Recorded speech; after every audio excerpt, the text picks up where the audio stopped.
What's up, sports fans? It's your man D back. Speak Your Mind Sports Talk.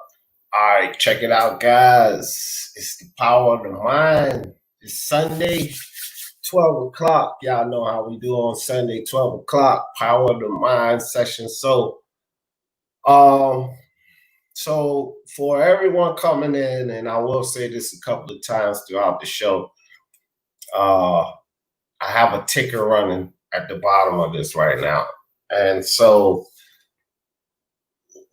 what we're going to do here on the power of the mind is so that we can keep going with this conversation, because this is going to be a great topic today. But I'm going to change the format of like having the panel full, six people on the panel. If you'd like to give a thought today, Iceman in the building. What's good with you, Iceman? Appreciate you coming through. Kat, what's up, Kat? Appreciate you, sis. Appreciate you coming through. My man Martin Ramos in the building. What's up, Martin? Sporting Advantage. What's good with you, Sporting Advantage? Queen Lisa Bell is always here. I appreciate you always, Lisa. So guys, the way we're gonna do it is, if you'd like to share a thought, click the link, and I'll continue to put the link in the chat, and then I'm going to allow people to come up and share a thought, and then the next person, and so forth and so forth. We'll do it like that. Or of course, you can always just share your thoughts in the chat, like we usually do here as well. So today, guys, on the power of the mind, and the reason I always put power of the mind in these topics is because it all starts with the way we think, the way we've been taught to think, whether we believe that's right or wrong. We've been taught to think and morally and ethically in a certain way. And that all starts with the mind. And if we change the way we think on a lot of situations, especially the one that we're talking about today, we change our lives. And that's the power. You have the power right here to change your life. It all starts with the way that you think about things, the way that you approach things. That's why it's so important, guys. And today's topic, our children and parenting, there is no perfect way to parent. It can't be, because the fact that we learn from our parents, and none of our parents are perfect. Our parents made mistakes, and we learn how to parent, how to be a parent from ours. And because they made mistakes, no one can say that there's a perfect way to parent. We can only do our best. And it starts with the way we think of how we're supposed to raise these children.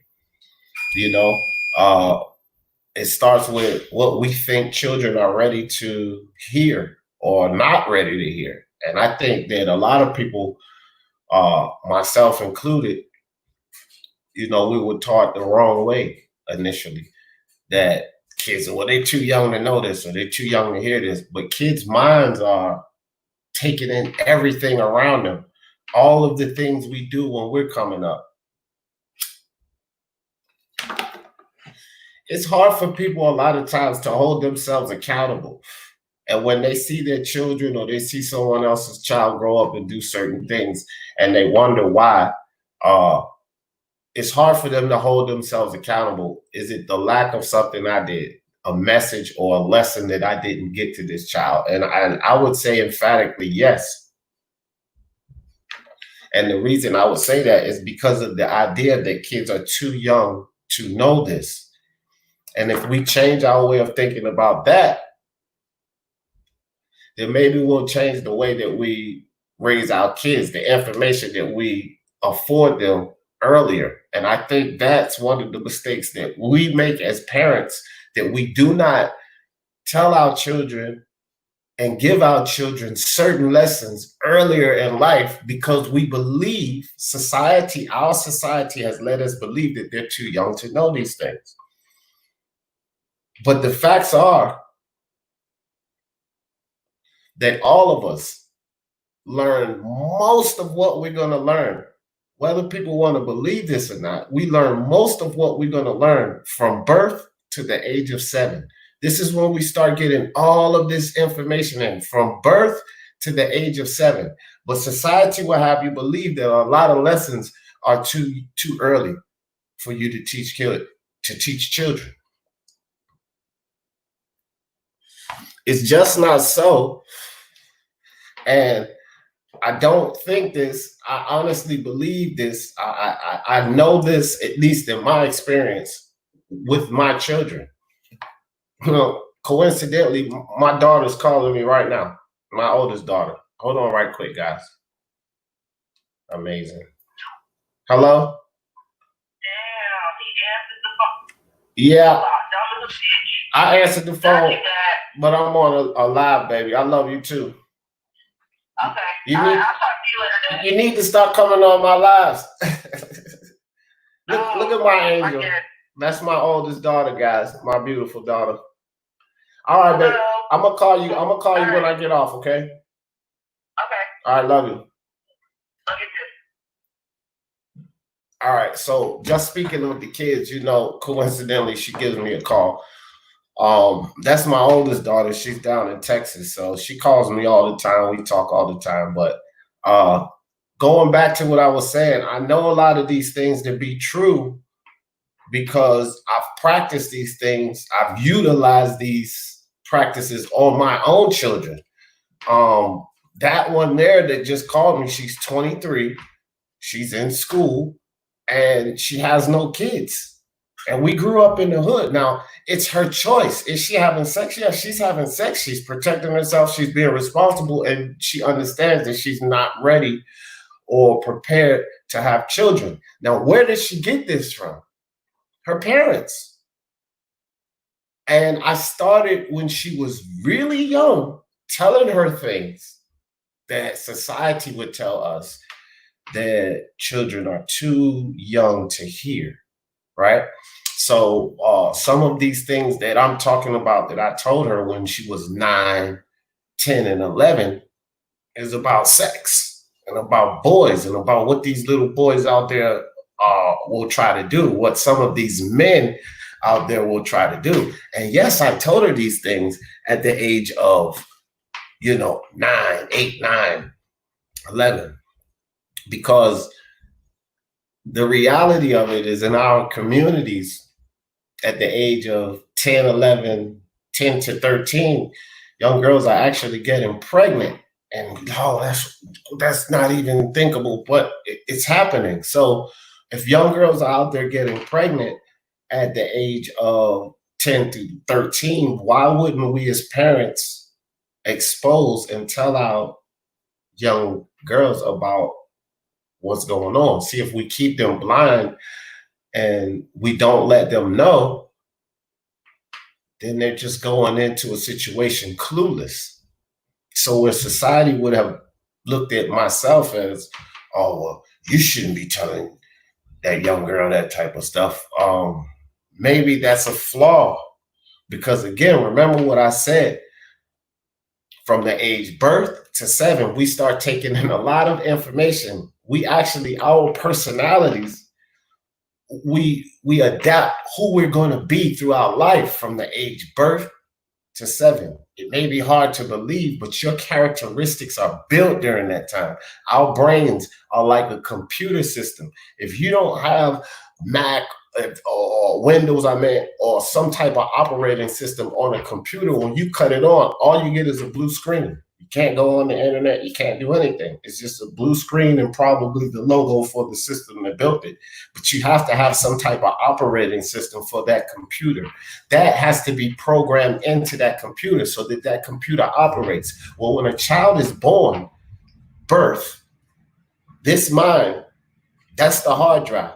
The information that comes in that starts programming that mind from the age birth to 7, that's who that child's going to be. And it's hard for a lot of adults to wrap their hands around that, like to wrap their minds around that, and say, nah. But yes, and if we don't give our children these important lessons early, then there's a good chance that they are 12, 13. Come here, baby. 12, 13. You know, this here is my 9-year-old, and dad talks to her about stuff, right, baby? Right. And this is the age that we need to start talking to them. They're not too young. This one here, she started reading at the age of 2. Actually, 1, she read her first word. And it's not a lie. She was in kindergarten. She would read to the whole entire class. And it's all from the things that we instilled. Was it too young for us to show her videos about reading when she was 11 months old? About words? No, because it worked. She can read as well or better than her dad. Anything I put up. All right, read this comment, baby. Very sad. He was part of some special years at Florida. Right, you know, and that's what she does. Sugar.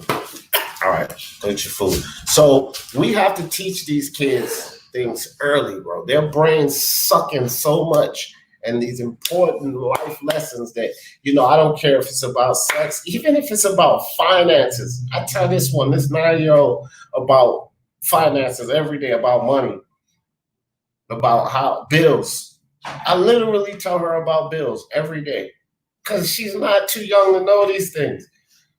As long as we keep it wrapped in our minds that these children are too young to know certain things that we feel taboo because only adults should know that, then we're leaving them blind to situations that they're going to encounter later in life. Why not give them the lessons early and often so that they are 23 years old? Whether, you know, I gave my daughters, both of them, the option to go to school or not. Read to your kids in the room. This one, my kids, I read to them. I did. That is right, Iceman. This is what science is starting to find out, you know. And she would react. She would kick my wife's stomach in the womb. I'm telling you, man, y'all can put up words up here on this screen and say, yeah, you would be surprised. Not only can she read, she can spell phenomenally. When she did turn 2, she was already reading 125 words. Like I said, when she was in kindergarten, she used to read to the class. Story time, she used to read books. The only one in there that could read. They were still working on ABCs and 1, 2, 3s. And she was already reading books. She was reading before she even went to school. She already read and could spell words before she started kindergarten. And because I started giving her these lessons earlier, now, you know, all of my children are in contact with dad, and all of them are doing well. That's all. That's all my babies right there. That's all of them right there, guys. Let me move on to something. That one, that's my oldest. She's 23. That's the one that was just on the phone. This one here, she's 21. She's in school. 21, no kids in school. 23, no children in school. That's the 9-year-old y'all just seen. That's my son up there. He's 20 years old. He's working, you know. He works for FedEx, and his sister does, the 21-year-old. She works for FedEx as well. He's in Virginia. Then y'all seen the 9-year-old, this one here. And that's all my children. And all of these things that we're going to be talking about today, all of these practices, is not like I'm saying, oh, this is what you should do, this is what you should do, that's what you should do. These are the things that I've done with my own children. And, you know, they're all here.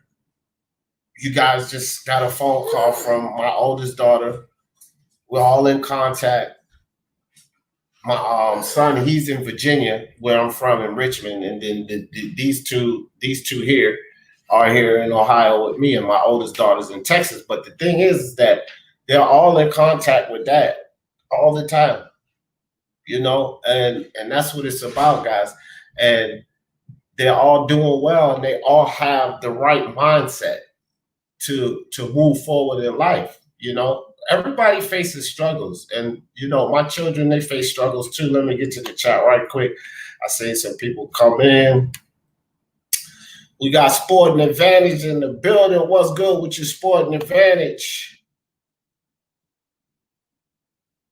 Augustin Rogue, what's up, Augustin Rogue? Appreciate you coming through, fam. Prime Fighting Champions, what's up, Prime Fighting Champions? What's good with you, my man?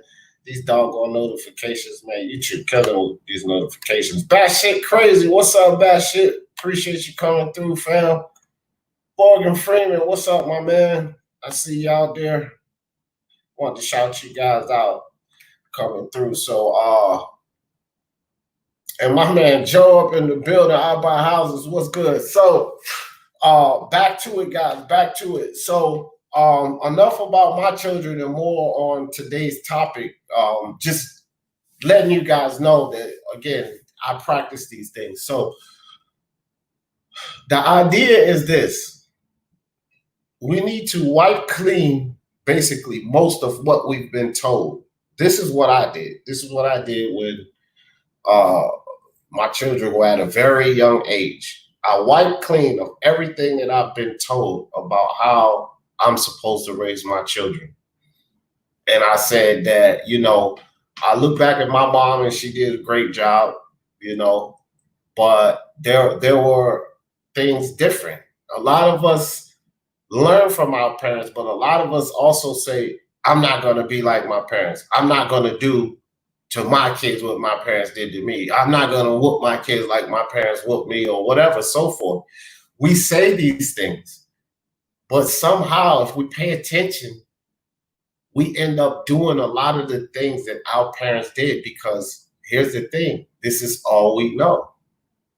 You can vow to yourself, I will never do this to my kid. And 15 years later, you look up and you're doing the same things. You're utilizing the same techniques of discipline or punishment that your parents utilized. And you're doing it by default because this is how you were programmed. Remember, the power of the mind. Everything that you take in from birth to 7, this will formulate who you're going to be in life.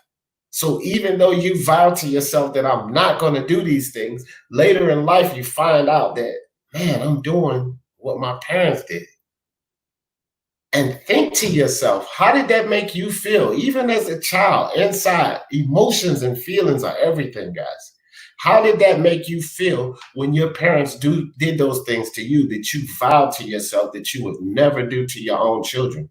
How did that make you feel back then when you were a child? There was a reason you vowed to yourself that you would never do that to your own child. But somehow you end up doing these very same things. It's because of the programming. So we have to wipe clean 99% of what we were taught on how to raise our children if we want to do something new. And that starts with the things that we introduce them to.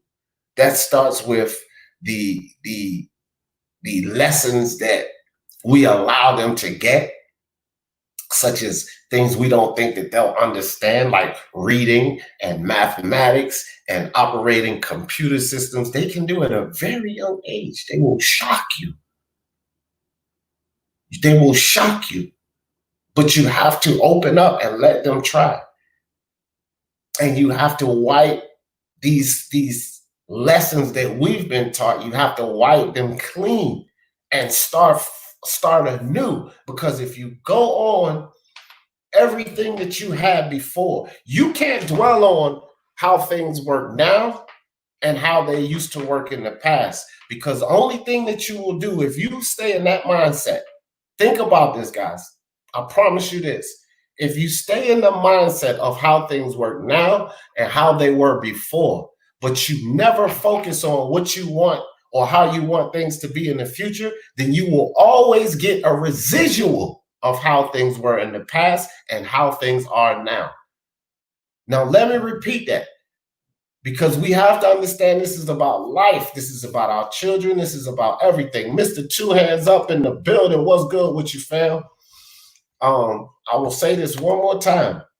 If we if we continue to think about and focus on the way things are now and the way things were in the past, we will only continue to get a residual of that. At some point in time, we have to focus, give energy, and think about how we want things to be in the future. And that's when change starts to happen. We cannot continue to focus on the turmoil and the discretions of now and in the past and give energy to that, to now and the past, because when you do that, you're going to get a residual of that. And how that correlates to today's topic is our children. Our past is what we tend to do now, and our past comes from what our parents taught us. We cannot focus on those things. If you want to new, if you want to change, that vow that you gave to yourself, I will never do this or treat my kids like this, then if you want to go forward and not treat your kids like that, then you cannot dwell or think about the past. And now you have to start anew. So you have to devise a plan now with your children. Say, okay, I'm not going to be like my parents was. I'm going to do this. Devise a plan. Focus on that plan and go to the future. That's how we have to do. And this is why it's important, or it was important to me, to scratch everything I learned about how to raise my children and start from the beginning. See, guys? So I threw it out the window. My daughters, because I have 3 of them and only 1 son. So I threw it out the window that my daughters are too young to know about sex. And I'm 2 for 2, guys. 21, 23, both in school, no kids. So I'm 2 for 2 with that idea, to let them know earlier than society told me to let them know about sex and the travesties and all of the things that goes on out here. So I scrapped the idea of they're too young to know about those things. I threw that out and started anew. And I started talking to them about that. I scrapped the idea of physically punishing my children. And I want to move to that, because this is another idea. This is a mindset, guys. Power of the mind. We have been trained to believe in this. I don't care. This is not a racial thing, okay? This is a societal thing. Whether it be slavery, whether it be military, whether it be war, the idea of beating someone into submission is a tribal way of thinking. You beat someone into obedience. When you beat someone into obedience, it doesn't matter if it's a child to a full-grown adult. The only thing that you accomplish when you do that is fear. You terrify that person. So it's not out of respect. It's not out of them knowing what they're going to know, that they have to listen to me. They are terrified to get that beating, that physical beating, if they do not comply. That is the only thing that is accomplished with physical punishment. That's it. You can tell me all the ideas that your parents and your ancestors told you, that this is why you have to beat your child. You're beating them out of love, but physically hurting somebody, you cannot tell me that that equates to love. It doesn't work that way, okay? It doesn't work that way. I don't care what the lessons were, and this is what I'm saying. My ideals, I had to scrap the lessons that I've learned, because in the African-American community, the physical punishment, that ideal came from slavery, man. And African Americans find it hard a lot of times to hold themselves accountable for their own wrongdoings. They don't want to accept that I'm doing wrong. Well, this is all I know. So they lean on what their parents taught them, or what they were told. But if it's correct, it is. And if it's not, it's not. If it's working, then fine. If it doesn't work, then you need to try something new. So I scrapped the idea about physically punishing my children, because my idea on that is that the only thing physical punishment causes is fear. You're terrifying this little child, that little girl that I was holding. If I was to take a belt and strike her all the time when she does wrong. The only thing that I'm accomplishing is I'm terrifying that child to comply. Fear is the only thing. You're beating that child into submission. That child loves you. Yeah, they know that you're the parents and they have to listen to you, but they are terrified to not mess up, to not get that F in school, to not let you come home with their room being clean. It has nothing to do with respect. They're terrified because they know the repercussions of that is a beating. And that mentality came in the African American community. I'm convinced of it, that mentality came from slavery. Way back when our ancestors was brought from another country here and forced to comply, they were whipped. So when they gain their freedom, they say, well, how do I raise these kids and let them understand that they need to listen when I tell them? I whip them. Well, that's what the master did, whoop, and it worked. We did listen, and then here we go. So generation after generation after generation, the idea of physical punishment in the African American, this is how you get them to comply. But does that actually work? Well, if it worked, then we wouldn't have so many guys out here physically harming each other and so willing to do it, physically harming women and so willing to do it. Because how do I win? How do I get them to listen? How do I get them to comply? I physically harm them. So you're breaking a child mentally through physical punishment. And we have to hold ourselves accountable that this is what we're doing to our innocent little children. And when we can hold ourselves accountable as people, period, everyone that decides to physically harm it, when you can hold yourself accountable and look at yourself and say, Now, people will say, well, what are you going to do? Well, I will tell them to do what I have done. I don't hit that little one. The one you guys just seen, I don't put my hands on her. I didn't whoop her brothers and sisters. What did I do? I talked to them. I talked to them. The things that they've done wrong or perceivably wrong. Remember, perception, guys. What is it that they've done wrong? Hold yourselves accountable, because a lot of parents start to chastise a child or get after a child for something that they believe that child done wrong. But what's the key? You believe that that child done wrong. So analyze the whole situation when your child does things in life. Did they make a mistake or did they do something wrong? And remember, when you go in the lash your child, some people, they don't talk to their child and say, oh, well, listen, you shouldn't have done this, but this is why. Because when you do this, you can make someone feel this way. You can make parents don't take the time to do that. They just tell you, I don't want you doing that. You don't do that because it's wrong. Have you told them why it's wrong? It's disrespectful. And that's it. Then if the child does it again, bah! Did you ever take the time to explain to them why it's wrong? What's the morals behind it? What's the ethics behind it? Because how can you expect a child to be correct ethically and morally when you've never explained ethics or morals to them?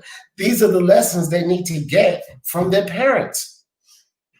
See, a lot of people in and I'm going to pick on African Americans, and maybe just the idea of it can spread out. But I'm going to pick on my people so that it's not a race thing, because we're involved in that so much, which that's something else that's taught to children. But how is it that a lot of people in the African American community, especially in the hood, and I've seen this, and I'm sure a lot of you guys seen this too, when these children are 1 or 2, 3, and 4, and they curse out of their mouth, and they laugh at it. It's so cute. It's so cute. Wait a minute. Morals, ethics, right? Idealism is what we're supposed to be teaching our children. So Remember what we talked about earlier in the live, from the age birth to 7, these children are going to program that hard drive. Everything they take it in. So when you hear these curse words early on, 2, 3, 4, and you laugh, it's cute. The response that you're giving that child, why you don't think they understand, is that this is something pleasurable. This is something that we all enjoy. This is something that we like. But then when that child turns 7 and 8, and you smack them for cursing out their mouth, you never gave them the lessons that this is not something that we should be doing. And it's a fact. Because in our community, it's cute when we hear these little kids curse out their mouth, and we make light of it, and we joke and we laugh about it. But remember, they're programming at this age, birth to 7. They're programming. So you're giving them through, listen, how do kids learn how to talk? From you. They don't go to a freaking school. This is how powerful their mind is. Can you, as an adult, go to China and in a matter of 2 years, be honest, guys, as an adult, can you go to China and in a matter of 2 years, just by listening to people, have the ability to speak Chinese fluently? None of us can do that as an adult. Not one of us. And this shows you the capacity that these children's brains are working at.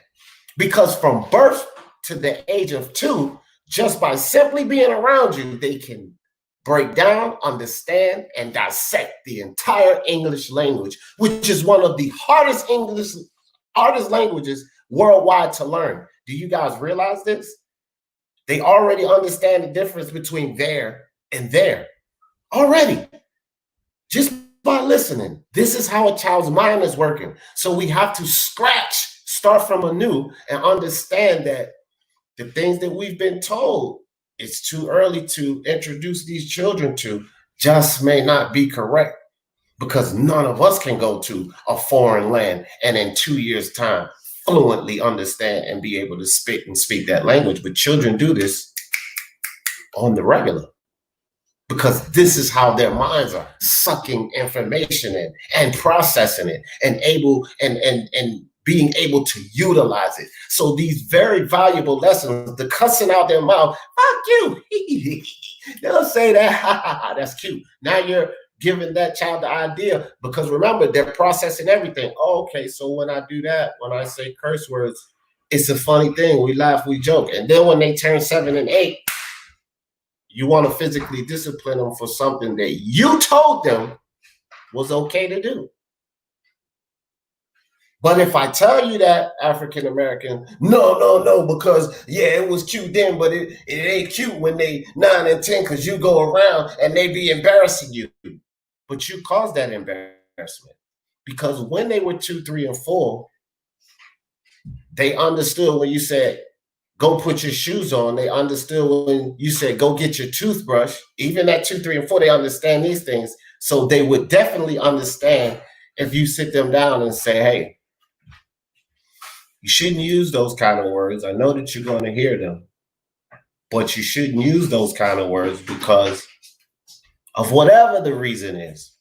If you don't want them to use those kind of words because it's embarrassing in public to you, then maybe you should tell them that when they're 2, 3, and 4 using those words, instead of joking and laughing and making light of the situation.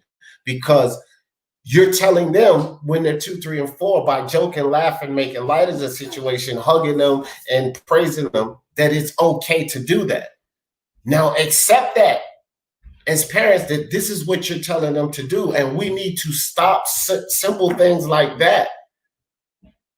Stop introducing our children to things that we preferably would not want them to do. Let's go back to the physical punishment. Okay, and let me get to the chat some and see what you guys are talking about in the chat. I don't want to leave you guys out, but I got a lot to talk about today on this topic, because children are important, and children are Jay in the building. What's good with you, Jay? And the children are the future, literally, bro. And what we teach them now is this is what they're going to be in the future. Do you think religion played a part in that belief? The example Old Testament has verses regarding beating children. Yes. Sporting advantage, and that's why I said to sporting advantage that this is not. I'm talking about the African American community, but this is not isolated to that community. Because remember, tribal belief and idealism is just anything that a multitude of people believe because of whatever reason, whether it's government, religion, cultism, whatever. If a multitude of people believe that, that's a tribal belief. And it's a tribal belief that physical punishment or physical discipline is the way to raise your children. And so I do believe that religion played a huge part in it because it's not isolated. Physical punishment to children is not isolated to the African American community. You understand what I'm saying? So these ideals, again, they're taught. This is not something that we're not born saying, hey, when I grow up, I'm gonna beat my children. It's taught. All of this is processed into all of our hard drive. We're all programmed with the same idea to physically harm your children. So sporting advantage. I know I'm behind on the chat, guys. I'm just catching up and want to answer some of y'all questions. So yes, I do believe that, bro. Exactly, a child shouldn't be broke in like a damn horse. Thank you, Mr. Two Hands Up. That's right. It's not a horse, bro. You shouldn't even fucking hit horses. That's the truth. You shouldn't even hit them. There's other ways, but I'm not even gonna get into that. Watch Horse Whisperer. That show you shouldn't hit. I have to agree to disagree, D, on that. Mark, let me put the link in the chat. Anybody that want to come up and share a thought, please, y'all, come up and give your thought on this discussion. Mark, if you like, bro, come up and give your thought on that. I'll probably get down to that. All right. So you said I have to agree to disagree. I never feared my parents or grandparents. Yeah, I feel you. But with that, Mar, I will say this. You know how certain viruses doesn't affect everyone. Certain athletes don't have certain effects that others have, such as stamina issues, or you know what I mean? There are odd situations or isolated situations in everything, bro. And you could be one of those isolated situations. But the truth of the fact, the truth and the facts of it, Mark, is that you're a minority in that aspect. You're not the majority, not even close. You're almost an anomaly when it comes to this type of thing. You know, because I would guarantee if you talk to 1 million people and they were physically punished, and you saying now, I never feared my parents or grandparents. But bro, I honestly, Mar, when you were a child and you did something, and everybody's a child and they do something, and we get those butterflies in the stomach because we know that whipping is coming. That's fear, bro. That's fear. And you said I just feared that ass whooping, and that's my point. You feared that ass whooping. So you feared the repercussions of what was going.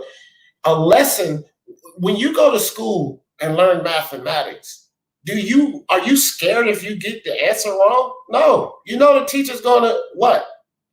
Teach you, explain to you how to get it correctly. Right?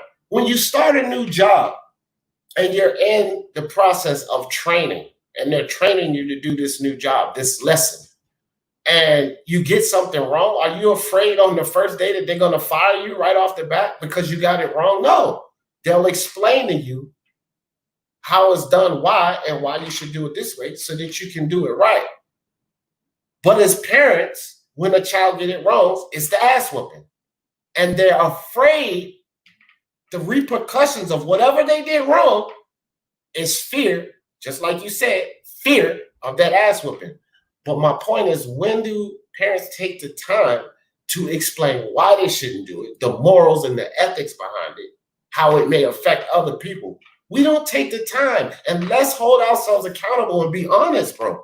We don't generally take the time to do this as parents because it's easier to pick up a belt and lash that child.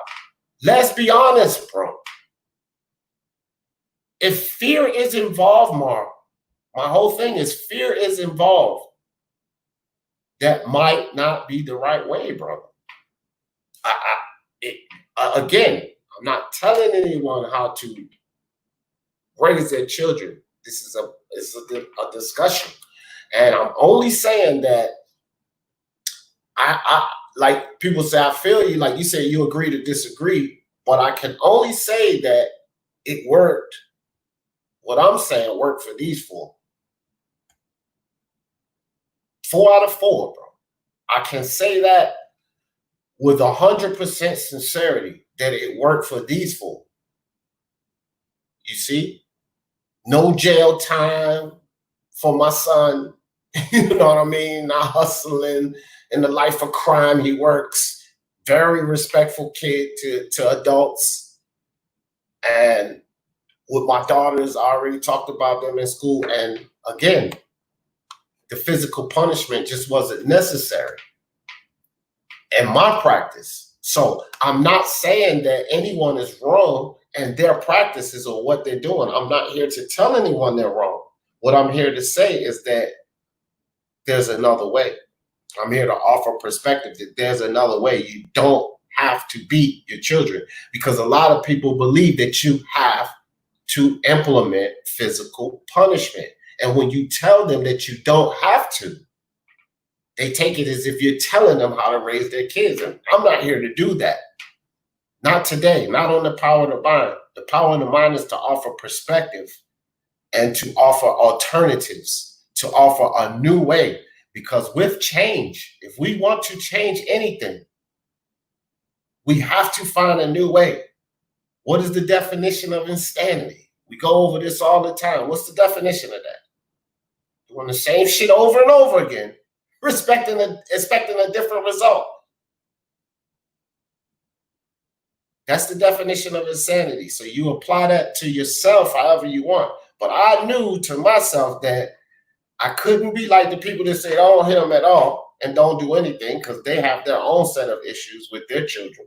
And I couldn't be like the people that told me to punish physically punish my people. That wasn't making sense to me because both practices have been done for centuries and neither have been proven to be highly effective. Some effective sometimes not. It's like 50-50. Both practices.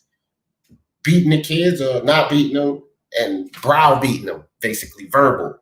Because that was an argument like in the 80s and 90s. And of course, in this country, it was whites and blacks because in this country, they make everything whites and blacks. Black people beat their kids. White people just yell at their kids. That was the main argument.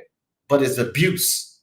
It's abuse. It's a verbal degradation,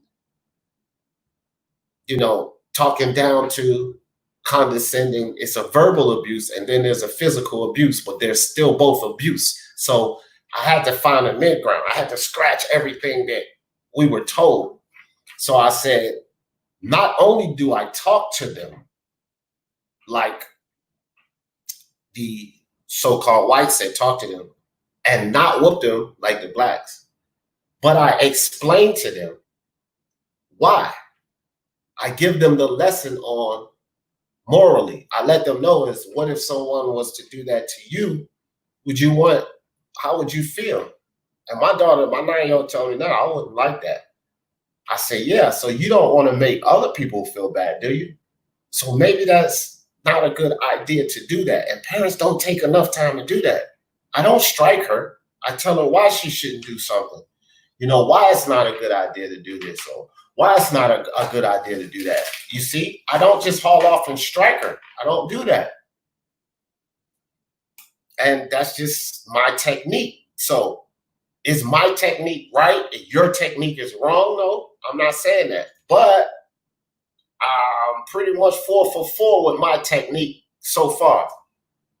So I just want to share my technique and say that this is a way, and you can have success. You can have respectable children that grow up to be respectable, that understand boundaries, that understand right from wrong, that understand, how you can be offensive and not be offensive, tactfulness, without whooping their ass. And I've done it. And I can share that. But I cannot bash you for physically whooping your child. I can just say that I started from new, because I promised myself, like a lot of us did, that I would not do these things to my children that my parents done to me. So to accomplish that, I had to start anew. I had to scratch everything that I've learned about how to raise and start anew, do something differently. I came to a mid ground of the white community in the 80s and 90s to yell at their children, browbeat them, tell them you ain't gonna be shit if you don't do this, you worthless motherfucker, and all of that, but not hit them. So they didn't hit them. And then the Black African American community that said you gotta spank them and let them know you don't play that shit. And I said, no, I don't want to do that either. So I had to find a mid ground, because I vowed to myself that I wasn't going to do what my parents did to me. My mom yelled, she cursed, and she laid physical punishment. I don't yell at that 9-year-old. I don't curse at that 9-year-old, and I don't lay any physical punishment. And she's highly respectful. My 21-year-old, my 20-year-old, my 23-year-old, and they're highly respectful. So I can only offer another perspective. Not to say that anybody's wrong or anybody's right in the way that they decide to raise their children, because these are our life lessons. We're going to have to raise our children. It's up to us. It's no one else's responsibility. Mr. Chuan said, I believe in discipline to a degree, but I believe taking away luxuries and grounding them come first. My daughter has had 4 spankings on her hand in 12 years. That's excellent. And he's having much success without all of the physical punishment, bro. 12 years, bro. 12 years of her existence. 4 spankings. On the hand, bro. Not no fucking belt. So fucking wild and out of control when you hit your own self. Not that type of just. Okay? And so, again, guys, even though Mr. Two Hands gave her 4 spankings on her hand, right? Even though he did that, look at where he arrived to. And if you take 12 years and 4, it's just almost the same. Look at the amount of days, bro. The amount of hours and fucking 12 years. And he spanked her hand 4 times. It is literally almost the same as him not physically disciplining that child at all. It's basically the same thing. So he did not physically discipline that child. I don't even count the 4 pops on the hand in 12 years. I really don't even count that, bro. It's like it works. And I bet you that Mr. Two Hands' little girl is respectful. I bet you she's respectful. I bet you any money she's a respectful child. And she didn't get her ass whooped all her life. See? Samuel Shaw in the building. What's good with you, Samuel Shaw? Let me put the link in the chat, guys. Again, I'm not sure if I did. And I'm going to keep going to you guys' comments. Let me catch up. Link in the chat in case somebody wants to jump up and give a thought on today. Kat says, my mother only beat us when we fucked up. But because of that fear of getting our asses beat, we knew not to do certain shit. Correct. And correct. Because, see, here's the thing. The slave knew to get that work done. The slave knew, a multitude of them knew not to try to escape. The slave knew not to say certain things to that master. The slave knew not to talk back to that master. Is this not true? The slave knew all of that shit. They knew that. For certain, they knew that. And it was because of fear of that ass whooping. So I'm not saying that there won't be an effect, that it won't cause an effect, because there's cause and effect on everything. So by whooping that child, you're going to get an effect off of that. Let's not get it twisted, because when I say that I don't decide to do that, or that there's another way, it's not saying that you won't get an effect, that the kids won't listen. We can't. That's not what I'm saying here. So you're going to get that effect. They're damn right they're going to listen. I listen. Shit. my mom's house was spotless. Because if it won't, when she came home, all hell was going to break loose. So the kitchen was clean. The living room was clean. Her room was clean. Our room was clean. The bathroom was fucking clean. Because if not, the belt, the extension cord, the broom handle, whatever fucking she could find first was coming. Okay, and we knew that. So did the whippings have an effect? Yeah. If you're scared to, as an adult, if you were going to work every day, now you got to go to work, right? You got to go to work. You don't just say, fuck them, I ain't going to work today. Especially if you're making good money, $90,000, $200,000 a year. You don't just say, fuck them, I ain't going to work today. Because of fear of losing that job. So when there's fear associated with something, associated with consequences, then yeah, you're always going to get an effect from that. I'm just saying there's another way to get a similar or even better effect without the discipline. A similar, even better effect concerning the same thing without the physical discipline. There's a way to accomplish that. And I'm not making it up. 1, 2, 3, 4. I have accomplished that 4 times over. So in my own experience, I'm 100% without the physical punishment. So does getting the ass whooping work? Sure. The kids, they listen. Does not giving the ass whoopings work? Sure. My kids listen, and they've listened very well. Right? That's my point. And when we dig into ourselves and we ask ourselves, what if someone whooped your ass every day if you didn't do what they told you? Would you want to go through that? Would you want to go through the physical pain of being whipped every day if you didn't do what you were told to do? Because somebody told you 2 or 3 times before, but throughout your whole life, you've only encountered this situation maybe 5 or 6 times out of your whole life. And somebody told you something 2 or 3 times before as an adult. And out your whole life, you've only encountered this situation maybe once or twice. But I told you 2 or 3 times before, and you go into that job or wherever, and somebody just starts physically whooping you. How would that make you feel as an adult? Because that is what you're doing to these children, period. And I hold yourselves accountable and understand, look at the scope of what you're doing. These children are coming into the world. They're encountering new things. And maybe 2 or 3 times have they encountered this. And yeah, you may have told them once or twice before, but out of their whole life, 2 and 3 times they encountered it. And now they get physically whooped when they do it that 4th time. Adults do dumb shit 10 times over and nobody ever lays a hand on them. And that's a fact.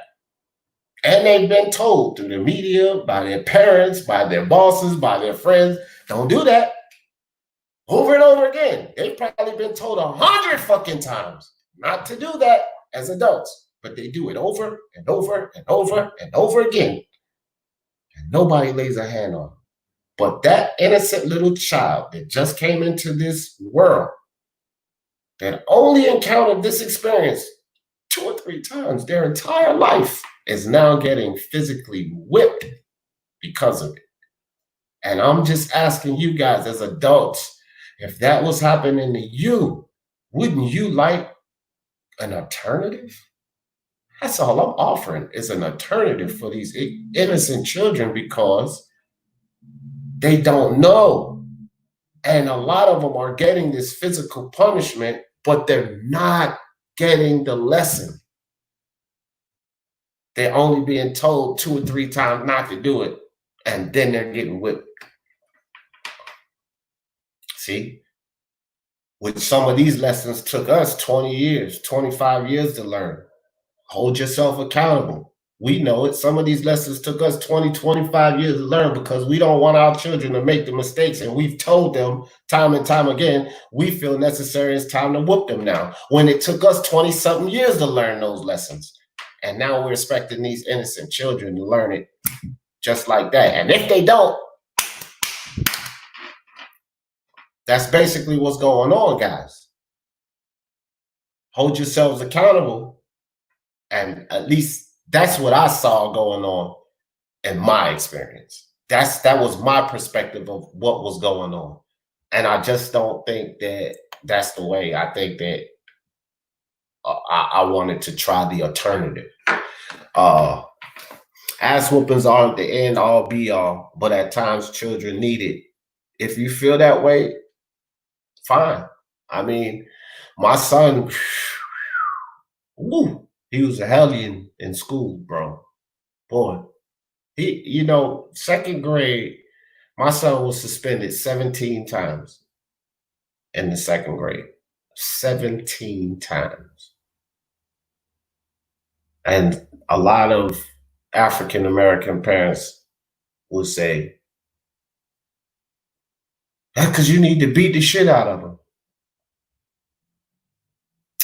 Now, again, remember I said that I changed this during life. Now, my son's younger years, when he was in the second grade, I was whooping ass. I was in the mindset of Martin Machine and a lot of other people that believed in whooping ass at that age. I didn't stop till later in his life. Now, not that 9-year-old didn't get her ass whooped.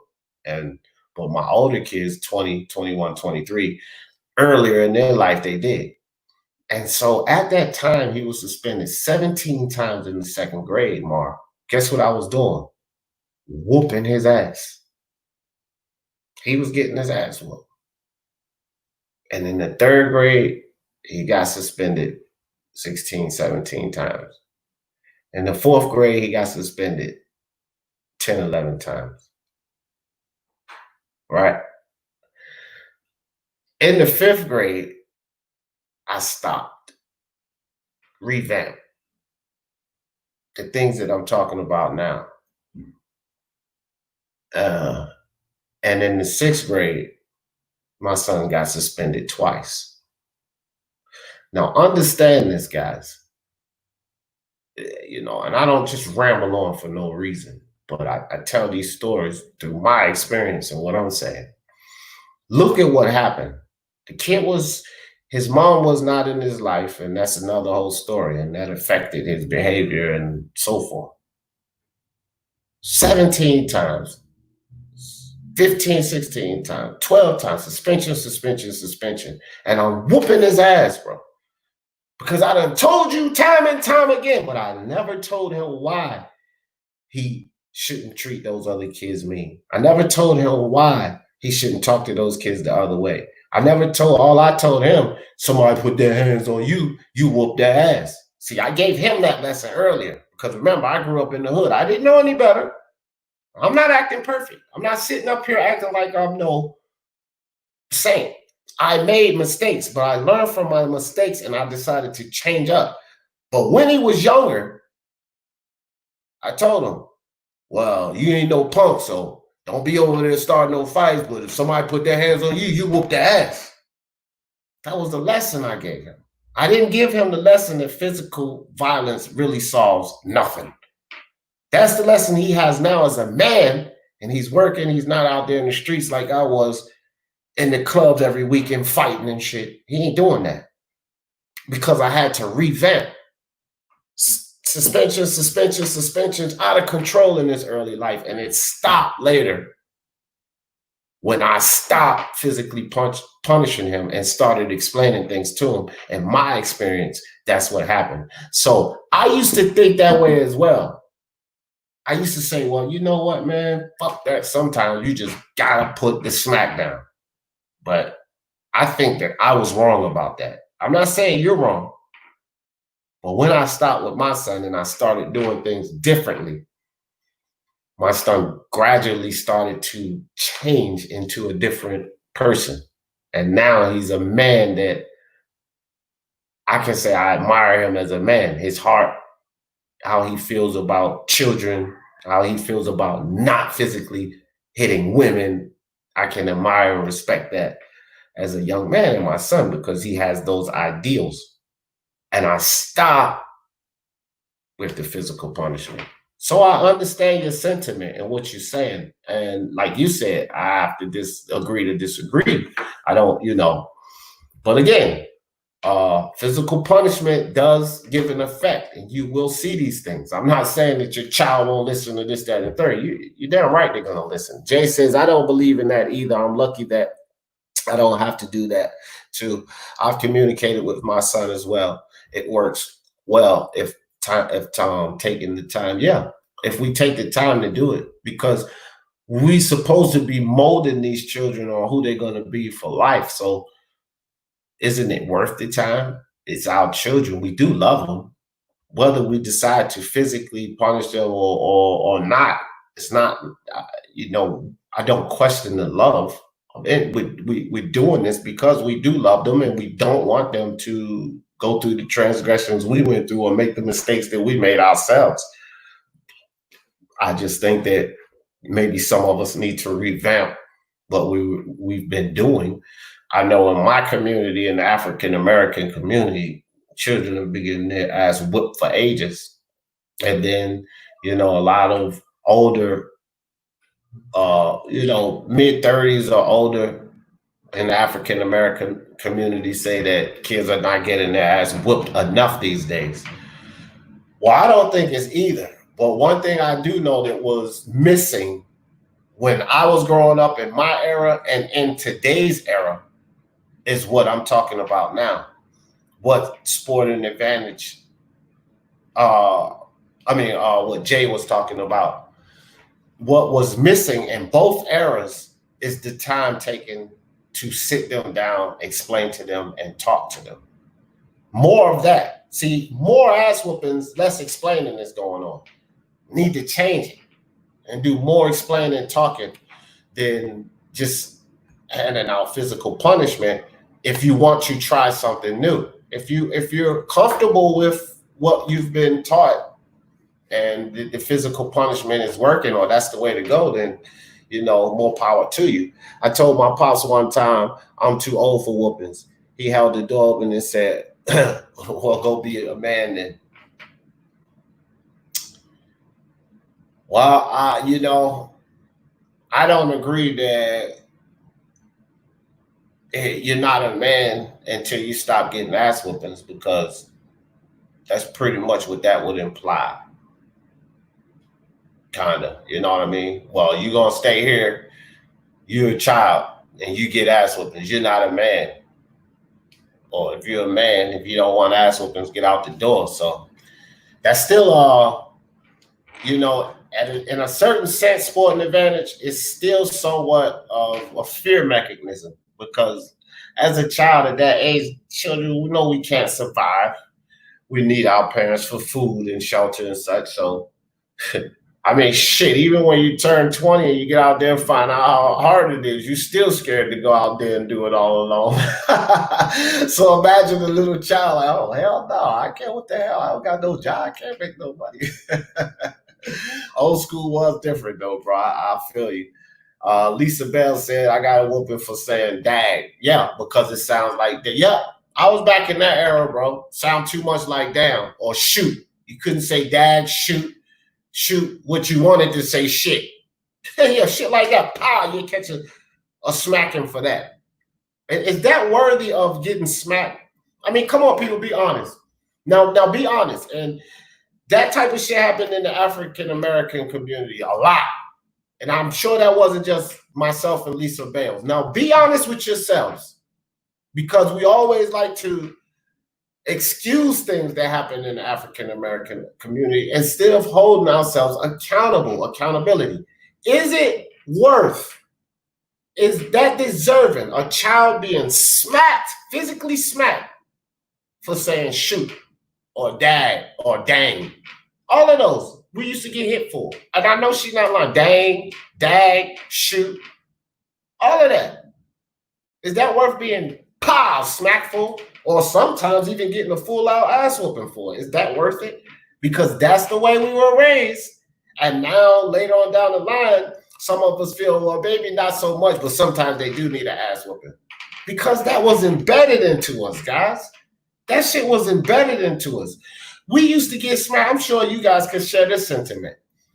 Lisa, and anybody else in mind. We would get smacked, pop sometimes a whooping if two adults was talking and we came and said, hey, I want to get some pow. What I tell you about interrupting when two adults, is that deserving of being struck across the face, guys? Like, let's be honest about this.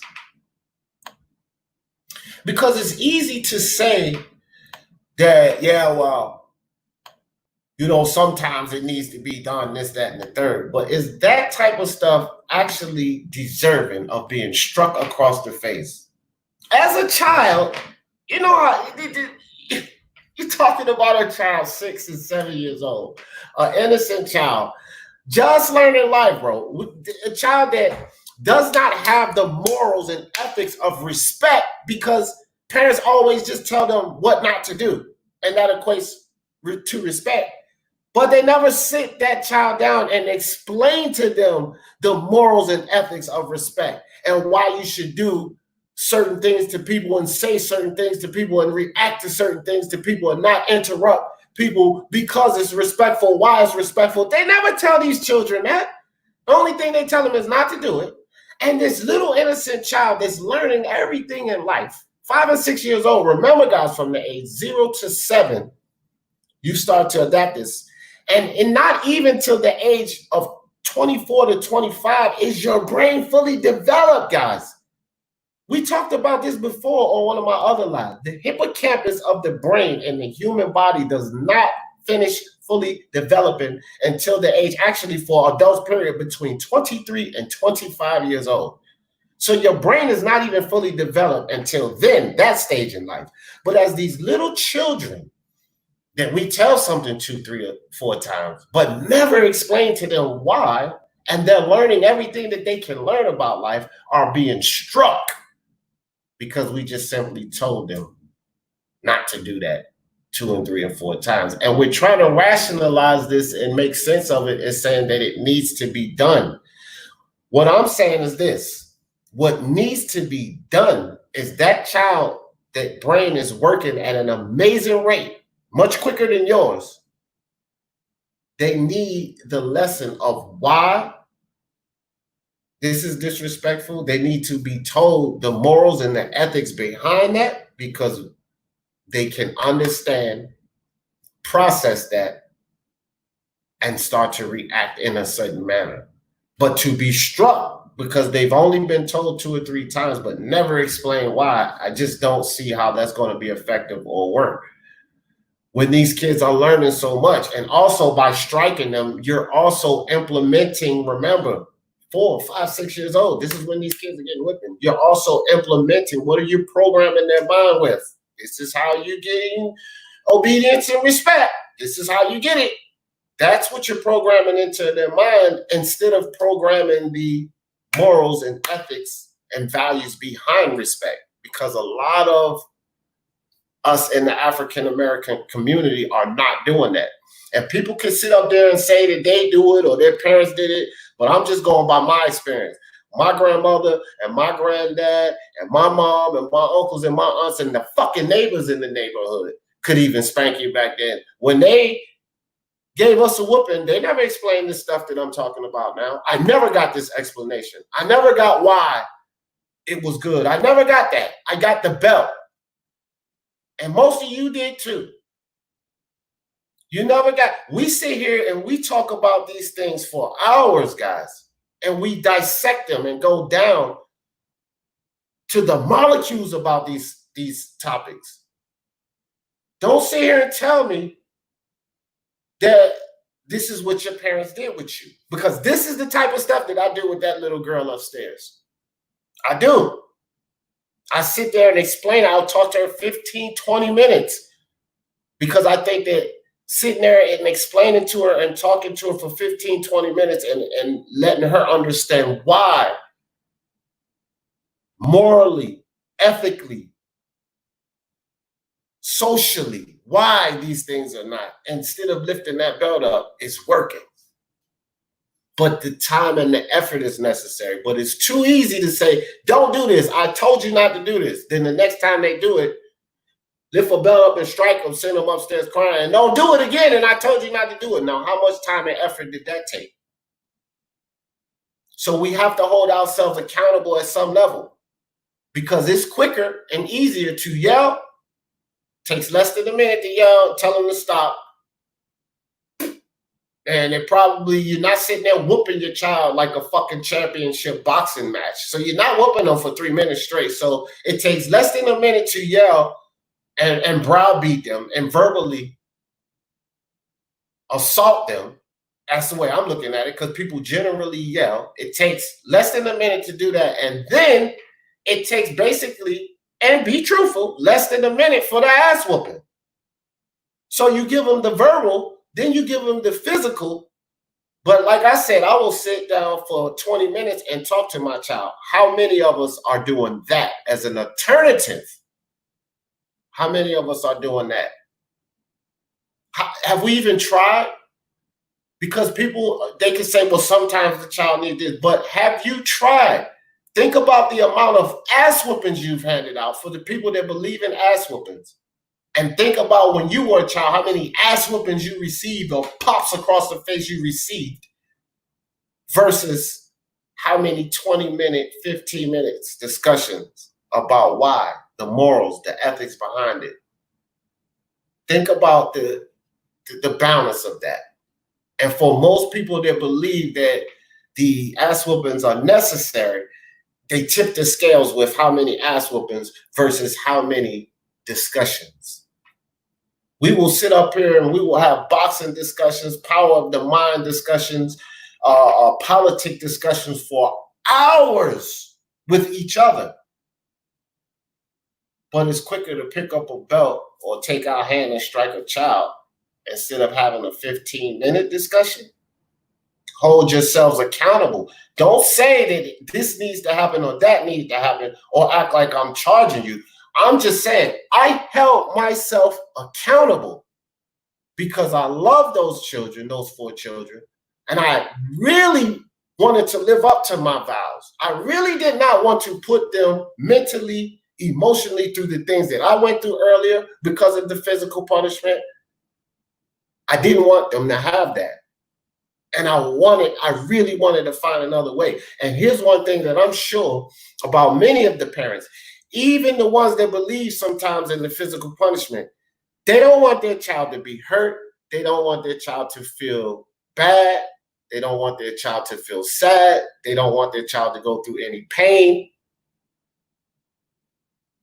But the 15 to 20 minutes versus the less than 2 minutes of yelling and whooping, they don't want to do that either.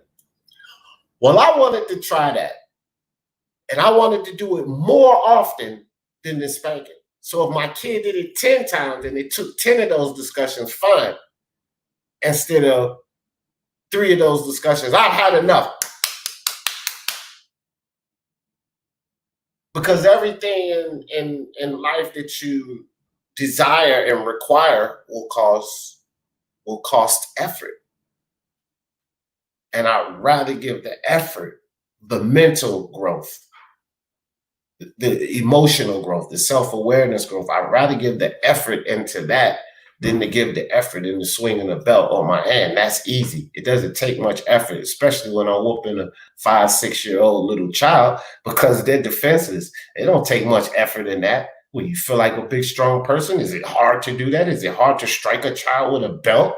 Is it hard to yell at a child? Does that take effort? That doesn't take me much effort, but it takes more effort to talk, to teach, to enlighten, because it takes time. It's easy to strike another person, especially when they're this defensive child. That's easy. So, that's my ideas on this, guys. And again, it starts in our mind.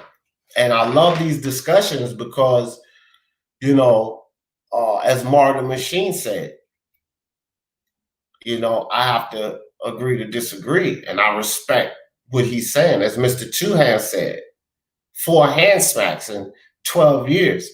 These are our perspectives on how to raise our children. Whether we believe they need maximum discipline or maximum physical discipline or minimal physical discipline, these are our ideals on how we are deciding to raise our children. And where do we get these ideals from? Our minds. And our children are only going to be raised and taught and brought up the way we decide. And it starts where? Don't start with no belt. It don't start with no talk. It starts in our own minds. It's the power of our minds. If we can educate ourselves on any alternative, if we don't want to hurt our children, if we don't want our children to go through pains, if we don't want our children to go through the depression, sadness, or transgressions that we went through as children, and we want to live up to our vows that we say, I will not do this to my child, then it is probably a good idea to try a different way. Because the way that your parents tried with you worked at some levels, but at some levels it didn't work. If you're saying to yourself, I will not do to my child what my parents did to me.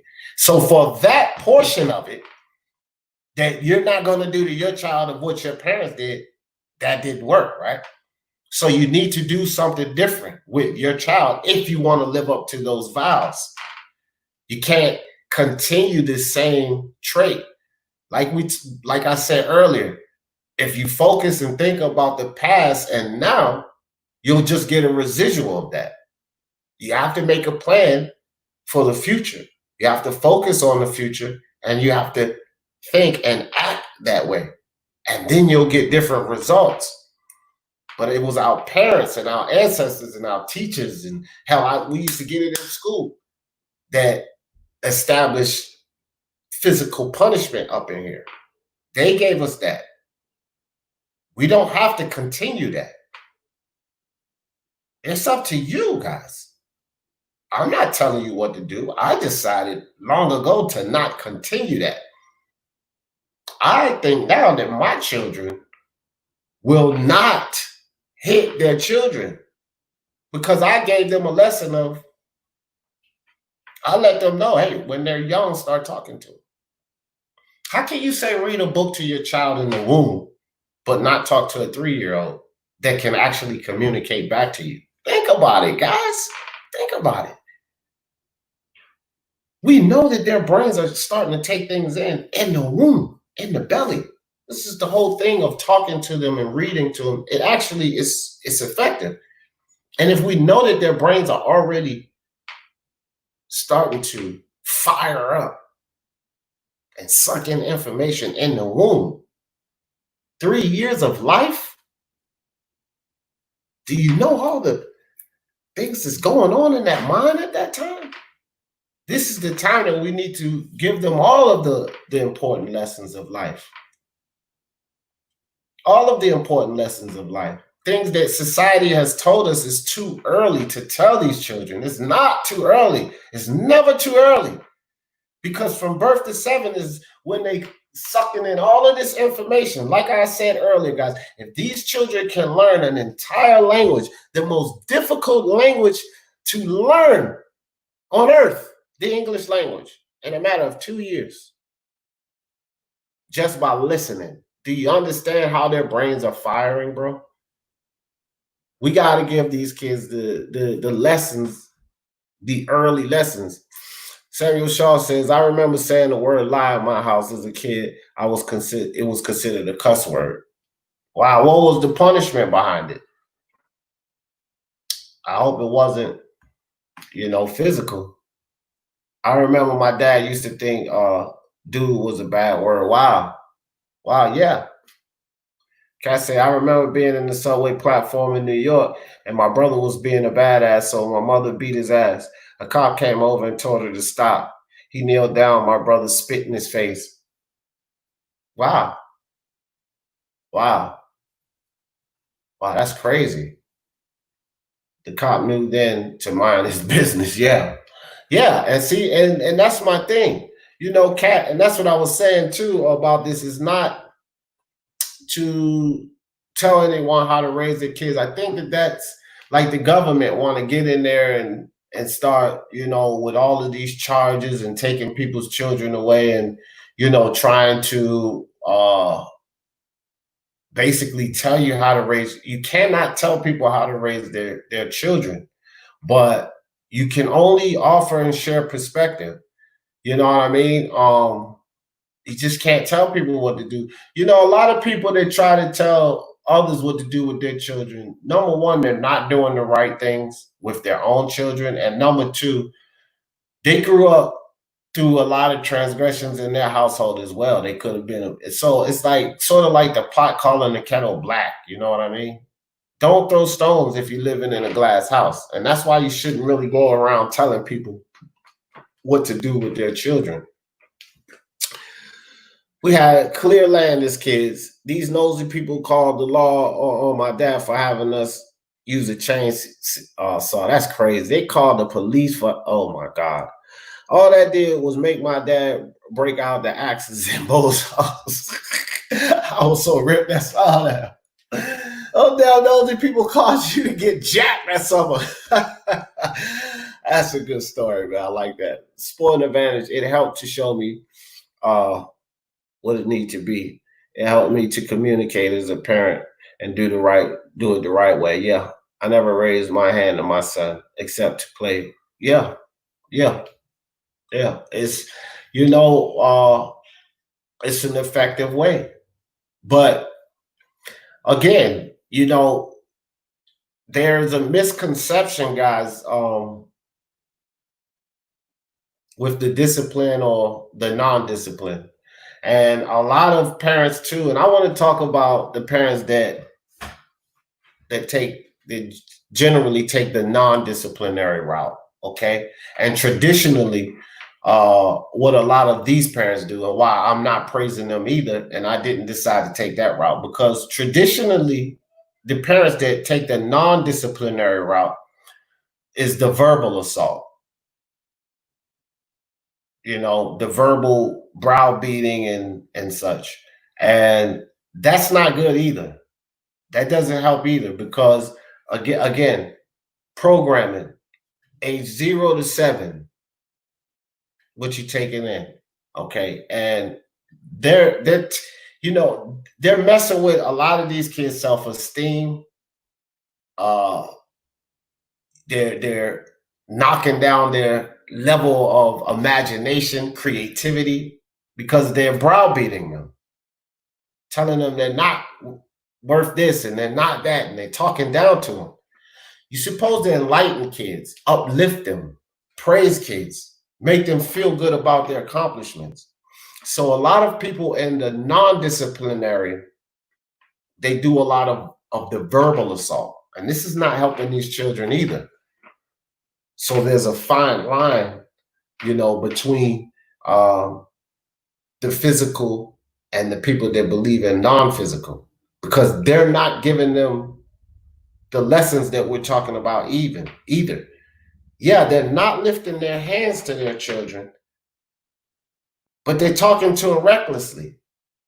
My son's mom, and I've had custody of my son since he was a little tight, the 16 years of him growing up to be a man. He was in full physical legal custody of myself because I had to remove him from his mom.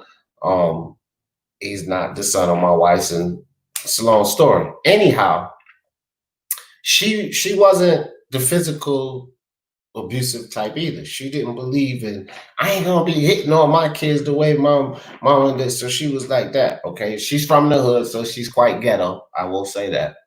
Uh, and she didn't believe in the physical either. But she was the verbal assault type. Okay. She would attack the kids. What's up, unbiased? She would attack them verbally. And she would say the worst things to them. You know, my son has brothers because she has kids, different baby fathers, one of them type. And she used to tell him shit like, you just a stupid motherfucker, just like your dad. You dumb motherfucker, and this, that, and the third. But she never hit him, though. She never hit him. When they would do wrong, why are you doing that? Blah, blah, blah, blah, blah, blah, blah, blah, blah. You dumb shit, blah, blah, blah, blah, blah. It was the verbal assault. That doesn't work either. That doesn't work either. We have to find a middle ground because she did not physically hit those kids. Now, my son, I already told you guys, I got custody of him. He didn't grow up with his brothers and his sisters. He had two brothers and a sister of hers and all different fathers, and he didn't grow up in that environment. Well, his brothers are out there. We'll put it that way. They're out there. And so we cannot say that the verbal abuse, just because I don't want to hit my child, that doesn't work either. Because it's abuse, it's degrading, it's putting them down, you know, it's yelling at them. Yelling at somebody when they do wrong don't help either. But still, what is missing on that side, and that's just not the Caucasian community, because that used to be the argument. Well, white people don't hit their kids, they yell at them, black people hit their kids. You know, now a lot of the non-physical is coming in, but it's still the verbal, it's the other side. Again, what's missing is the lessons. No one is telling these kids why, morally, ethically, socially, why these things. And that's what's missing on either side.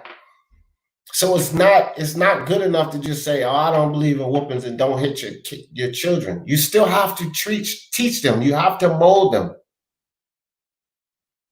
You see, we have to start from scratch, guys. I'm not saying that anybody is wrong. I'm just saying that if you want to change, you have to totally change. It's with kids, it's with life. You can't keep utilizing and adapting the old practices that got you where you are now. That's for anything. So the non-disciplinary parents, they didn't whoop their kids and the kids are still in trouble.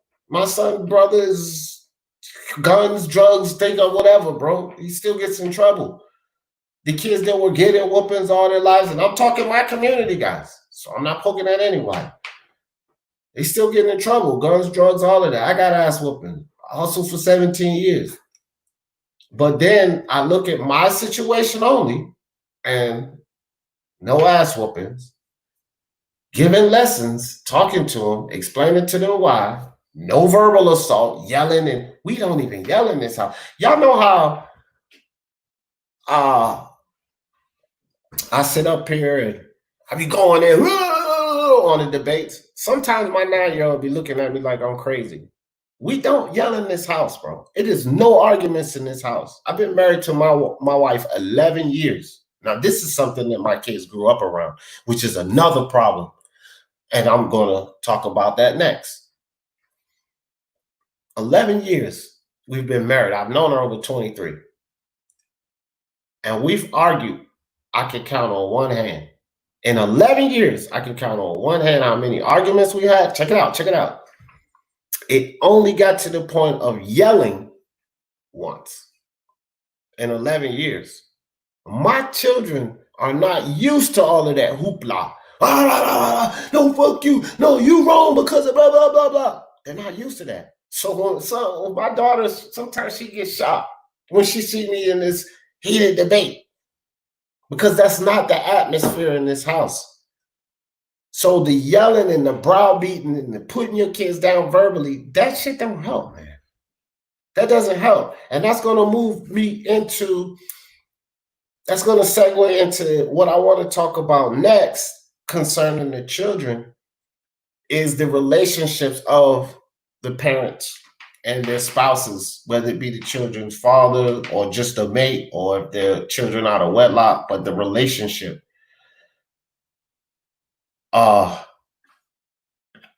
Programming. So when this child from 0 to 7, if they hear arguing every day,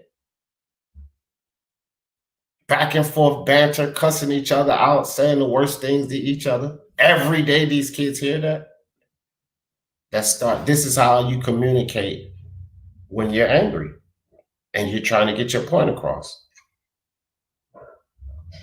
See, that's what happens. We program this into our kids. This is why we have to watch what we do around our children. You have to.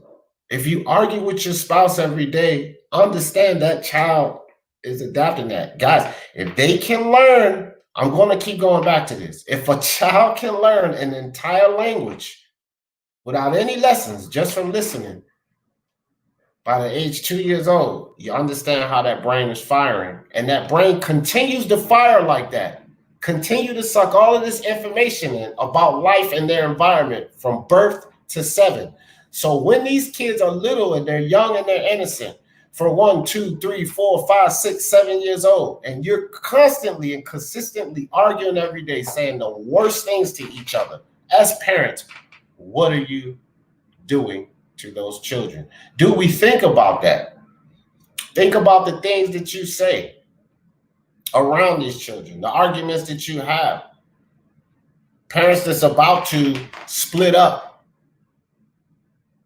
And then they talk about the kids and, well, you and the cost of this. And I never said to have these children. And these kids are soaking all of this in.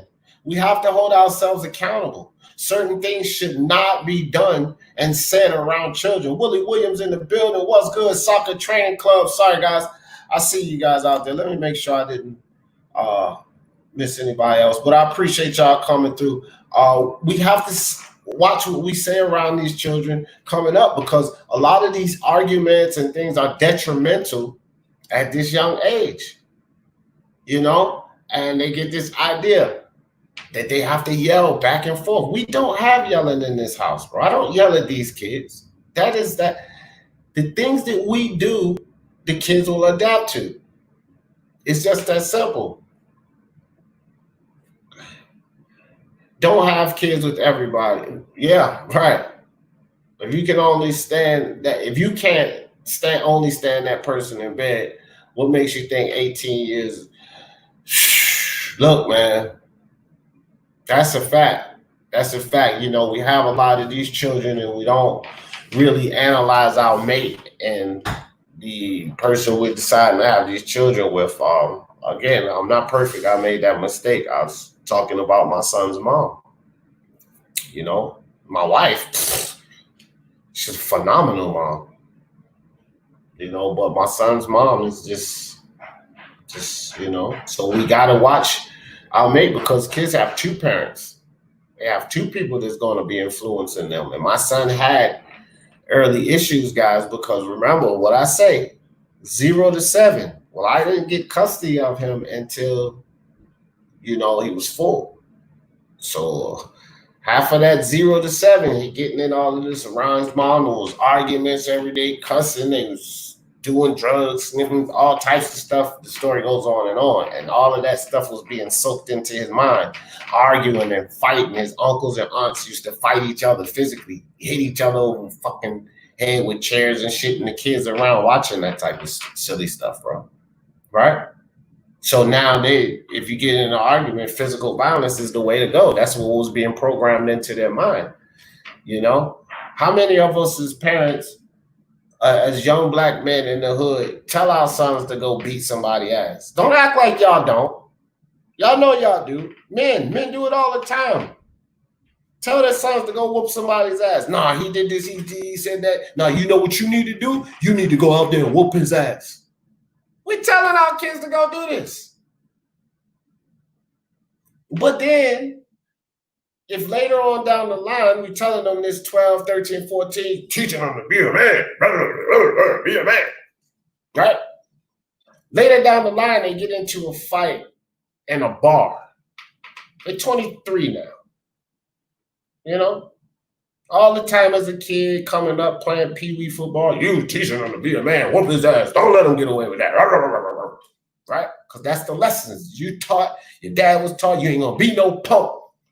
Then they in this bar, get into a, harmless regular fight. But they're good with their hands because you taught them to be a man and you gave them the attitude, don't let no man call you out your name or talk to you funny in front of nobody in public. You got to show them. You got to be a man. And you taught him that lesson. Taught him to fight well. And he's in that bar. And he's 23 years old. He has a fight. And he kills a man with his bare hands.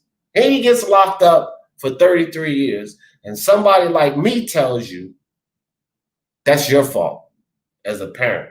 You're going to go the fuck off. And you're going to tell me, you don't tell me that, but you taught your son that lesson early on, and you embedded it into his programming. These are the things, guys, that we're doing. But the ideals of the society told us that being a man, protecting yourself, not letting no man say this to you, you got to fight, you got to beat him up. That's what society told us. That was the message you gave your son. That's how you handle your issues. And later down the line, he's serving 35 years in prison for killing a man in a bar fight from the lessons you gave him early on. And when a guy like me tell you that you're responsible for that, what is the response that I would get from that? See? Accountability. And if we hold ourselves accountable for the things that we're doing with our children, the lessons that we're giving them early in life, birth to 7, it's the most valuable time, guys. And remember, cut your kids some slack before you pop them. Because this brain ain't fully developed until the age of 25 years old. So these little innocent children, man, they still got a long way to go. And even though you tell them 2, 3, 4 times, maybe it just doesn't deserve physical punishment. Because as adults, we're told things time and time again. We do things over and over and over again and never get a hand laid on us. Well, we feel necessary to do it to children that don't have any clue about life. It's our job to teach them about life. And instead of giving them the lessons on the morals and the ethics and the reasoning behind these things that we're deciding to physically abuse them or hit them or punish them for, we're neglecting the lessons that we should be sharing with them, the lessons that's going to mold them into life. And I just say, just sometimes stand back and think that maybe we should be offering these children the lessons. Double standards among genders, applauding your son sleeping with everybody, yeah, but trying to hide your daughters under, yep, right. And then persecute or cast out women that are as promiscuous as men. Well, the way I see it, everybody enjoys sex. So why is it okay for one person to go have a lot of sex because they enjoy sex, but then when the other person goes and have a lot of sex because they enjoy sex, there's a difference. See, I said a person. I didn't say a gender at all. Everybody likes to have sex. So why persecute one person for having a lot of sex, but not persecute the other person for having a lot of sex? And that's just what happened. That's a double standard with men and women, Kat. So yeah, I feel that. But with these kids, man, it's one standard. We're the parents. We have to be the ones to raise them correctly. Big up, Nick. What's up with you, fam? Appreciate you coming through. It's our responsibility, man. It's totally our responsibility. And it has to, I just want people to take away from this live, if we want change, and we've always, a lot of us have told ourselves that we're going to do something different. It doesn't even matter. Like, some of us had great parents. Everything our parents did was beautiful, and I want to be just like my parents. And okay, that is fabulous. I do believe a lot of people that are in that realm, because I know people in that realm. Their parents never, first off, never physically punished them. Never. Also, they have relationships with their parents to this day, very tight bonds, and it's because their parents talk to them. And so even the people that I know that don't have any resentment toward their parents, and the things that I'm practicing now, this is the type of environment that they grew up in. And I'm not even lying to you guys. Like, they didn't get whoopings. Their parents raised them. They talked to them. They sheltered them. They loved them, and they didn't browbeat them or yell at them. They didn't grow up in that type of environment, and they love their parents. They have great relationships with their parents, and anything outside of that, there are tensions with other people that I know. They have tensions with their parents. There's hate and disgust in relationships with people. And either way I look at it, they've had one or the other in their environment growing up. Either they were getting physically punished or they were getting verbally abused. And then there's these issues with their relationships with their parents. Again, I'm not perfect, but every one of those 4 kids that I put up on that picture loves dad, has a relationship with dad. My oldest daughter, just called on the live with you guys here. That's how it should be. Our kids shouldn't grow up as adults having resentment toward us. So I can't wait to get out that fucking house and that type of shit. Guys, think about this. This is what happens in all of our communities. They want to get away from their parents. How common is that, guys? My 21-year-old daughter don't want to go nowhere, bro.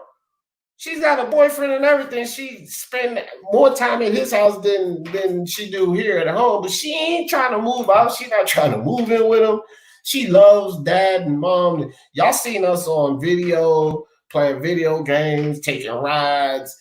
This is my 21-year-old. Like, a relationship. Yeah, why is it that there's so much tension a lot of times when kids in this country get to that age of 17, 18, 19, 20, and it's a lot of tension. A lot of times they can't wait to get out. I ain't never going back to live with my parents. Why is that? Why is that? Every one of my son, my 20-year-old son, I need him to get more responsible, that's another story. But he wants to come back home. Why is it there's so many people? I can't go live with my parents. No, I love my parents, but I can't go live with them. Why isn't that bond, that relationship not there? Because there were things missing, and there was things that caused them to drive that wedge in between. It should be a tight bond between your children, and when they're ready to move on in life, to go out and get their own, they should be fully prepared and fully equipped. And it should be a decision that they want to make. Not them feeling like, I got to get out of here. I'm tired of my parents. And that's what happens in this society with a lot of kids. They get out because of my parents' rules. And my kids don't have any fucking problems with my rules, because guess what? I have very few of them.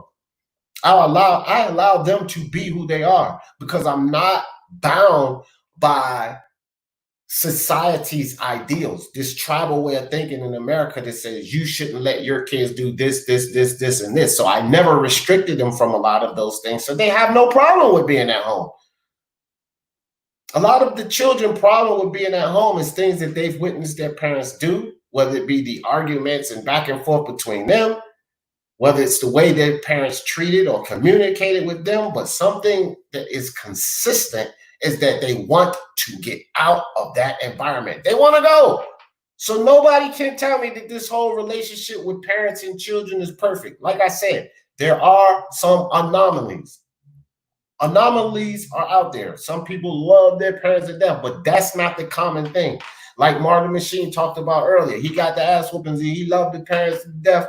We kind of dug into that. It was still a little fear involved, but that's an anomaly.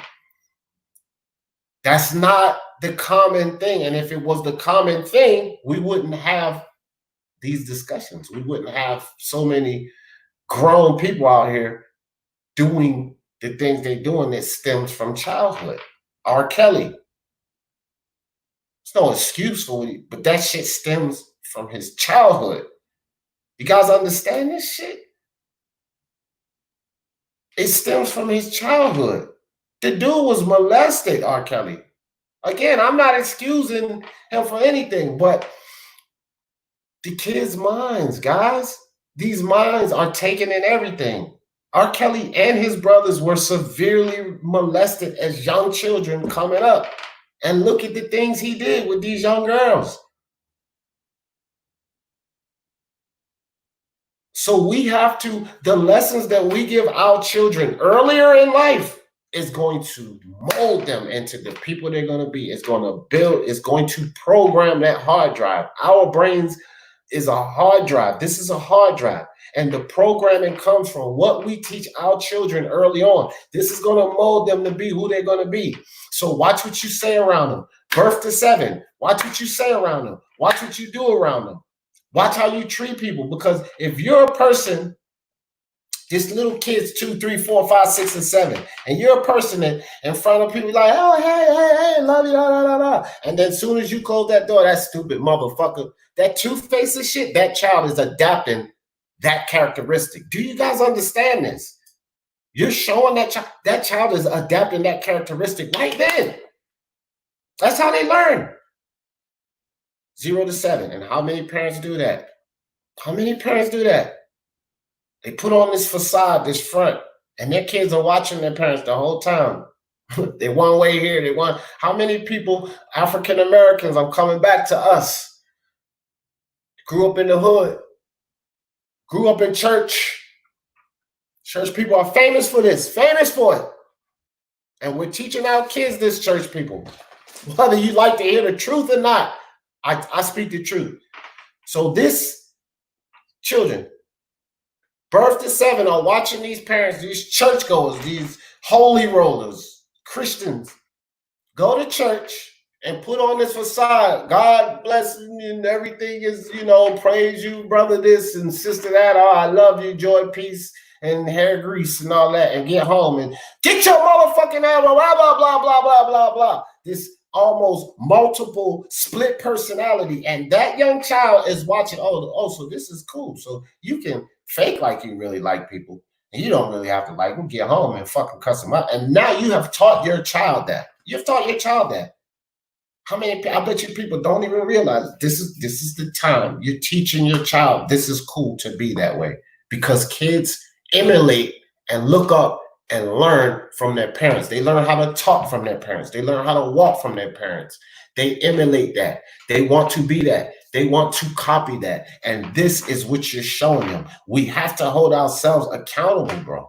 We have to hold ourselves accountable and understand that the programming in that young mind from the age of birth to 7 is going to be determined by the things that we do, the things that we show these kids, the things that we allow them to see. And that brain is firing at this age. And I keep going back to it, guys. In 2 years, they learn this entire language. You don't have to write anything down or sit in no class or anything. And as adults, if we go to any foreign land, we ain't learning that entire language fluently in 2 years just by listening to people. Kids' brains are firing so much. That's how they learn an entire language. So do you honestly believe that the morals and ethics of life, once they're able to communicate with you at 3 or 4 years old and say, daddy this and mommy that, and I want to go play and I want to do this, then if they're able to verbally communicate, this is the time, yes, at 3 and 4 years old, that you start talking to them about serious life lessons, morals and ethics. Break it down in a way that the kids can understand it. Say you want to treat people nice because you want to be treated nice. You don't want to talk down to people because it makes them feel bad. And you really, the goal should be to make people feel good. You want to be happy. You don't want to be sad. You don't want to be upset. You want to be happy. Life is about being happy. How many people actually tell their 2, 3, 4 year old kids this at that time, at that stage of life? A lot of us don't. Let's be honest. We don't talk to them about this type of stuff. We don't talk to them about morals and ethics and being respectful and loving and all of this at that age, because what do we think? Oh, it's too early for them. They can't understand that. Well, let me explain this.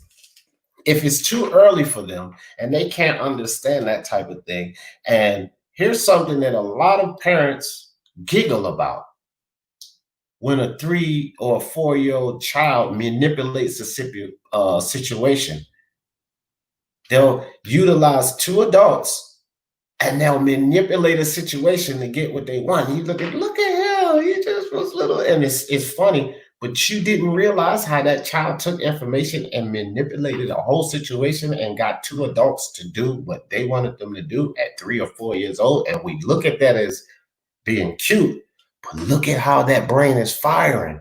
And if that brain is firing and can accomplish that feat at 3 or 4 years old, you don't think that they can understand the basic foundations of morals and ethics? And if affirmations, guys, work for adults, something that you implement over and over and over again. And if you implement this into your children over and over and over again at a young age, it gets stuck in there. But like I was talking about earlier, what is something that a lot of us as Americans implement in those children over and over and over again? Daily arguments, daily fights, daily transgressions, daily ass whoopings, daily browbeating, daily verbal assaults. And then we don't want to hold ourselves accountable and say, maybe this is why that child grew up to be this. It's because of the life lessons that we're offering them at an early age, not understanding that their brains are firing in a way that we can't even comprehend. And we need to offer them more lessons earlier in life, serious lessons earlier in life, and scrap the idea that they don't understand, because they understand more than you're capable of realizing. They do. They understand a lot. And so, guys, I think I got a really good topic for the power of the mind next Sunday. Already got that, and it's guys, like, these things are, our mind is involved in everything we do, and it all starts with the way we think about things. So when we talk about these power of the mind segments that I'm going to have on Sundays at 12 o'clock, it's just about life. It's about life topics. Last Sunday we talked about riots in America and everything else, and it can be anything, guys. It can be any topic. It could be a current event, like the George Floyd situation and riots in America. It could be about children. It could be about something personal that you guys are going through if you decide to share. Shout out to Tim W. On A Power of the Mind a long time ago, when Tim Dub first started battling cancer. He shared with me, he shared with everyone, and I dedicated the live to him. And that Power of the Mind, coincidentally, and this is when Tim first found out that he was going through the cancer situation. So I put that Power of the Mind up, and I dedicated it to Tim Dub. And it was about positive thinking, staying happy, feeling good. Because if you're going through a situation such as cancer, the last thing you need is any kind of stress, because a body at dis-ease will only feed what? Disease. Dis-ease. Break the word down. Dis-ease. Disease. So a body at dis-ease, stress, will only feed disease. And so I put that live up for Tim. You have to watch things funny. Watch a lot of funny movies. Stay happy. Don't focus on anything. Tim is in remission right now, guys. And I'm not saying that had anything to do with the power of the mind, but power of positivity works. Tim is in remission. Tim is doing fine. And shout out to Tim Dub. And that's what these power of the mind things are about, because Tim Dub had to have the right mindset to beat that cancer. Without the right mindset, the cancer would have taken Tim. Tim had to stay healthy. Tim had to stay happy. Tim had to stay in the right mind frame, because stress will break you down. Even the medical doctors tell you, do anything you can to stay stress free, because stress causes the body to be at a state of dis-ease. Dis-ease. When you break down that word disease, dis-ease. So it's only going to fuel any disease, guys. And so that power of the mind that we dedicated for Tim Dub was about the power of positive thinking, happiness, joyfulness. That's what this power of the mind is about, guys. And it could touch anything. That's what I just wanted to explain to you guys. We're talking about children. We talked about George Floyd, riots in America. We helped my man Tim Dub break through a cancerous situation. I've talked about affirmations on the power of the mind. I've actually just loaded up. I'm working on the playlist, so I've actually separated everything. And if any of you guys listening to the playback on the chat now would like to go back and listen to some of the old power of the mind and see what we're talking about, and I've decided to bring this back. And this is what we're going to do here, guys. This is what we're going to do. And, you know, I always give my email. I'll put it out now because my email is for everyone. And I mean, it's, y'all know the channel, Speak Your Mind Sports Talk. So it's just Speak Your Mind Sports Talk at gmail.com. I'm gonna put it in the chat. And all of you guys are always welcome to email me at any point in time. Speak Your Mind Sports Talk at Gmail. At any time, bro. You know, and if you have ideas, or if there's a topic or something that you'd like to talk about on the power of the mind, and you want to remain anonymous, email me. Email me. That way I don't have to, you don't have to share like Tim Dub decided to do. And some people feel like put their business out there. Well, email me personally. I won't mention your name, but I'll put a power of the mind up about it, and we'll talk about it, you know, and hopefully it'll help, because I think these discussions can only help, guys. And anytime I come with these discussions, again, it's to offer a perspective, an alternative, an alternate way. It's not to tell anyone that they're wrong or to go against. This is about perspective, open perspective. Life is about perspective. You know, if you stay trapped in a tribal way of thinking, you know, you suppress your open-mindedness, you suppress your learning. You cannot stay in tunnel vision. You have to continue to learn. Life experiences is about growth, about learning. And that's what this power of the mind is about, perspective. It's always another way. And so that's what we'll talk about on any topic and anything you guys want to talk about. Shout out to Tim Dub, bro. God bless. I'm glad you know, he's doing better too. Didn't know that about Tim Dub. Respect, brother. God bless. I will keep praying for Tim. Yeah, Tim's in remission now. He's doing good. He's doing a lot better. Yeah, but months ago, bro, Tim shared and he brought that out when he first started going through, and I appreciate him for it. And you know, yeah, get this smoke in the building. What's up? Get this smoke. Said peace, love, unity, happiness, and having fun. That's what it's all about, bro. That's what it's all about. And guys, love your kids, and do the best that you can do for them. And you know, again, if you guys were here in the chat, cool. If you watch the playback, you know, and the things that I said about my little ones, and, you know, most of them are grown now. I only got one little one, the one right there in the middle. That's the only little one. The rest of them are grown. But these things that we talked about today, guys, is just, this is what I practiced with these here, with these guys here. I practice this, and I don't, you know, again, I'm not here to tell anybody how to raise their children or anything, but the things that I practice with these beautiful children here, it worked for me. You know, Dad went to prison, went to jail multiple times. My son ain't been there. Dad was a hustler in the streets, been shot See this shit? Been shot in the arm, shot in the ankle, been shot up, stabbed up. My son hasn't.